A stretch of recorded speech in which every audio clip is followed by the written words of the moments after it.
Hi, my name's Kim Keckes, and I am honored to be standing on the land that my great-grandfather bought back over 100 years ago. And farming has changed from 100 years ago. And so what our generation has done is create a market garden and an education center. And so I spend most of my time growing food and talking with people and trying to encourage people to enjoy fresh food and the natural environment. Years ago, I had the opportunity to work in a hospital, and what really became clear for me there was that food was a real cornerstone of our ability to be healthy.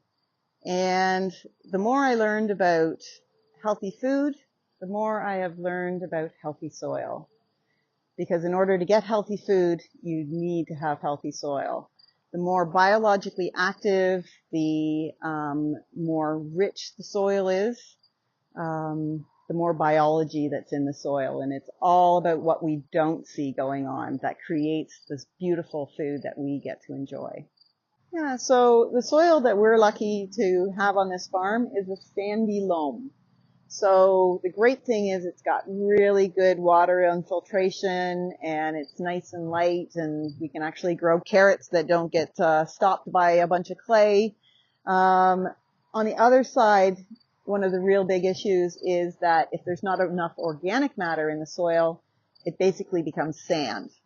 And so it doesn't hold moisture, and it doesn't have the nutrient density that needs to be in the soil.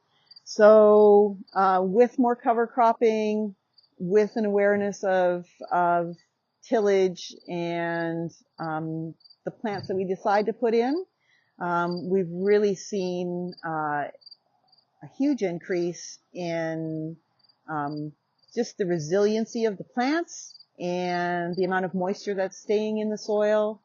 Although this year, ironically, is been the year where we've had more rainfall through the summer than we have ever had in my 20 years of growing time. So it's interesting that way. But again, on the upside, I think the more you improve the soil, the more you're going to improve everything from pests and disease and your water holding capacity and the health of your food. Over the last 12 to 15 years here, we have been just really focusing on creating a more biodiverse environment. We've been super fortunate to have over 4,000 trees planted here by our NVCA. And then we've created lots of permanent plantings. And in our planting plan, there's always a combination of herbs, flowers, and the vegetables that we're trying to produce, as well as cover crops.